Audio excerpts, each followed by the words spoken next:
যে বিএনপি চাচ্ছে যে তারা ক্ষমতায় যাবে আর বিরোধী দল থাকবে, প্রধান বিরোধী দল থাকবে আওয়ামী লীগ। এই জন্য তারা কাজ করে যাচ্ছে। আবার কেউ আগ বাড়িয়ে বলছে যে তাদের সঙ্গে তাদের সমঝোতা হয়ে গেছে, 50 থেকে 60টি সিট আওয়ামী লীগকে দেওয়া হবে। অর্থাৎ আওয়ামী লীগের জমানাতে যে ধরনের কথাবার্তা বিএনপিকে নিয়ে হতো সেই সকল কথাবার্তাই এখন হচ্ছে। কাজেই বুঝতে পারছেন যে রাজনীতির অঙ্ক এটি এখন আর সরল অঙ্ক নেই, এটি গরল অঙ্কে পরিণত হয়েছে।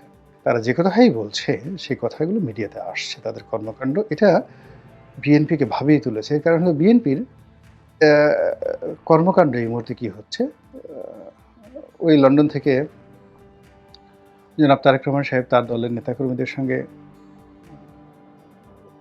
ওয়েব ক্যামেরার মাধ্যমে কথা বলছেন, স্কাইপের মাধ্যমে কথা বলছেন এবং কমন কথাবার্তা, এবং ওখানেই শেষ। আর মির্জা ফখরুল সাহেব সংবাদ সম্মেলন করছেন, রুহুল কবির রিজভী সাহেব সংবাদ সম্মেলন করছেন, জেলখানা থেকে বিভিন্ন নেতা বের হচ্ছেন, তারা শহীদের মাজারে যাচ্ছেন, এই পর্যন্ত। কিন্তু জামাত যেভাবে ছুটছে, জামাতের আমির যেভাবে ছুটছে, 1 ডজন শীর্ষ নেতা যারা সবাই 50,000 থেকে 1 লাখ লোক তাদের সমাবেশে তারা নিতে পারে। জামাতের আমির গেলেও 1 লাখ লোক আসবে, ডাক্তার মাসুদ গেলেও 1 লাখ লোক আসবে, আর ওই গোলাম পারওয়ার সাহেব গেলেও 1 লাখ লোক আসবে। এই সেম জিনিসটি রুহুল কবির রিজভী গেলে 1 লাখ লোক আসবে, মির্জা ফখরুল গেলে 1 লাখ লোক আসবে, শহীদুদ্দিন চৌধুরী আনি গেলে আসবে, আমির খসরু মাহমুদ চৌধুরী গেলে আসবে, মঈন খান আসবে। বাংলাদেশের কোনো জায়গাতে এর 100 ভাগের 1 ভাগ নিশ্চয়তা বিএনপির মধ্যে নাই। বরং যেটি হচ্ছে, প্রায় সব জায়গাতেই বিএনপির 4টা-5টা কমিটি আছে, 4জন প্রার্থী আছে, এবং এই যে বিগত দিনে যে সকল কমিটি বিক্রি নিয়ে অভিযোগ আসছে, আর সাম্প্রতিক সময়ে চাঁদাবাজি নিয়ে যে সকল ঘটনা ঘটেছে, এর ফলে বিএনপির কোনো শীর্ষ নেতা যদি তৃণমূলে যান, সেখানে খুন খারাপি হয়ে যাওয়ার সম্ভাবনা বেশি, খুন খারাপি। ফলে অনেক শীর্ষ নেতা তাদেরকে যদি কোনো জেলা শহরে এখন সম্মেলন করতে নেওয়া হয়, জনসভা করতে নেওয়া হয়, মুহূর্তের মধ্যে তাদের অবস্থা, আমরা যেটিকে সাধারণ ভাষায় পালপিটেশন বলি, পালপিটেশন গরম হয়ে যাবে। এটা হলো বাস্তবতা।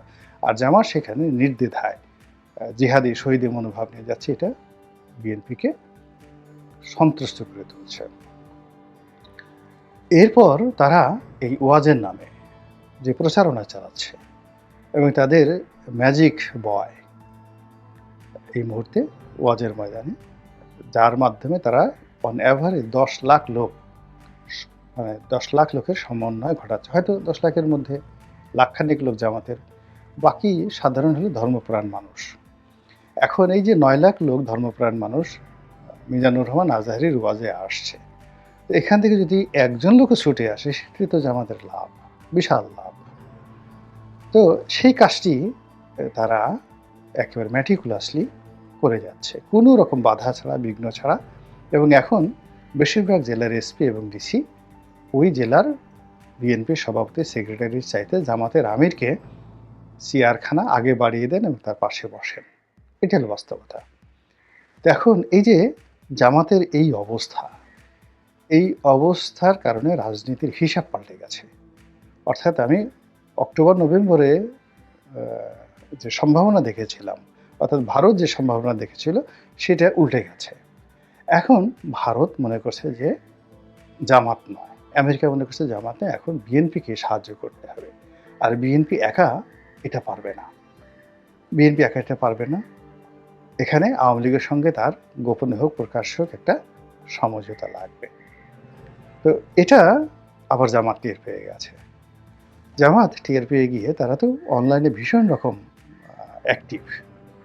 তারা বিভিন্ন নামে, বেনামে, ছদ্মনামে, মির্জা ফখরুল থেকে শুরু করে স্বয়ং তারেক রহমান থেকে শুরু করে দলের লোকজন তাদেরকে বেঈমান মুনাফিক বানানোর জন্য নানা রকম প্রচার, যে এরা এই বিপ্লবে বিশ্বাস করে না, এরা ৭২-এর সংবিধানকে বিশ্বাস করে, এরা আওয়ামী লীগের বিচার করতে চায় না, যে জনপ্রিয় যে বিষয়গুলো, এরা ফ্যাসিবাদকে ফিরিয়ে আনতে চায়, এই সকল কথা বলে জনমত গঠনের জন্য প্রাণান্ত চেষ্টা করছে।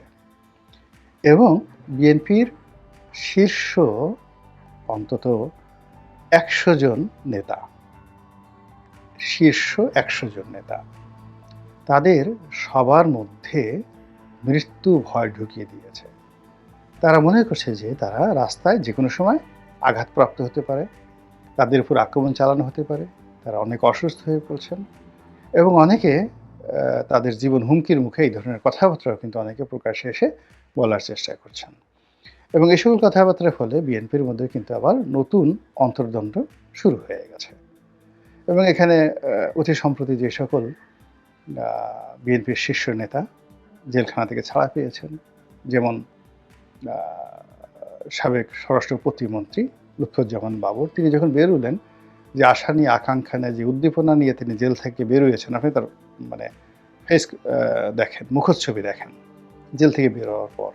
কিন্তু তিনি যেই মুহূর্তে বাসায় গেলেন এবং বাইরের মাঠের অবস্থা বুঝতে পারেন, তিনি জ্ঞানী মানুষ, স্বরাষ্ট্র মন্ত্রণালয় চালিয়েছেন দীর্ঘদিন, তো তিনি বুঝার পরেই তিনি এই বাস্তব অবস্থা টের পেয়ে গেলেন যে he is not in a safe, তিনি স্বাভাবিক অবস্থায় নেই, তার নিরাপত্তা রয়েছে।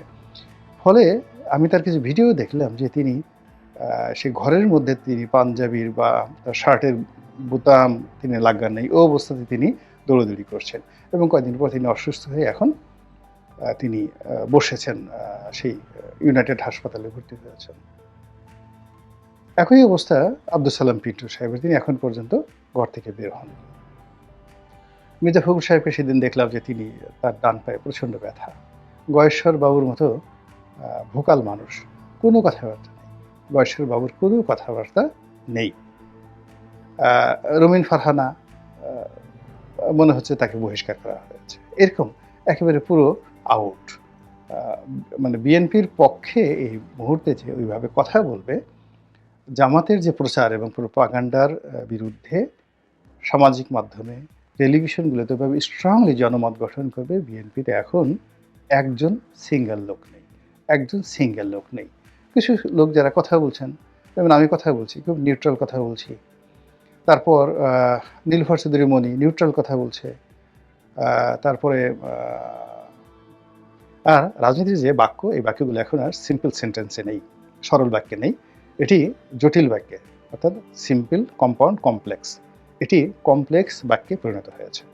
দেখা যাক রাজনীতির এই গতি প্রকৃতি কোথায় গিয়ে শেষ হয়। আল্লাহ আমাদের সবাইকে হেদায়েত দান করুন। শেখ হাসিনার এই অর্থলোলুপতার প্রতি তার বোন শেখ রেহানা এবং তার পুত্র জয় কেউ কেউ বলে থাকেন এর জন্য দায়ী, আপনি শুধু বলেছেন যে জয় সাহেবের মধ্যে দায়ী নয়।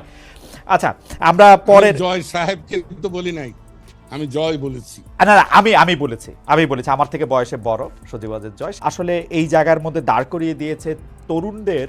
আওয়ামী লীগের সমর্থক যেহেতু সেইটা শেখ হাসিনা এতদিন ধরে সবচেয়ে বেশি বিক্রি করছেন, স্বাধীনতার চেতনা খুব ভুলভাবে এবং খুব অন্যায়ভাবে, খুব মিথ্যা কথা বলে এই যে মুখোমুখি দাঁড় করায় দিছে, এই স্বাধীনতার চেতনা বনাম স্বাধীনতার চেতনা না, ৭২-এর সংবিধান বনাম এইটা ৭১ বনাম ২৪, এইটা থেকে আসলে মুক্তি পেয়ে ইউনাইটেড হওয়ার আমাদের জায়গাটা আর আছে কিনা?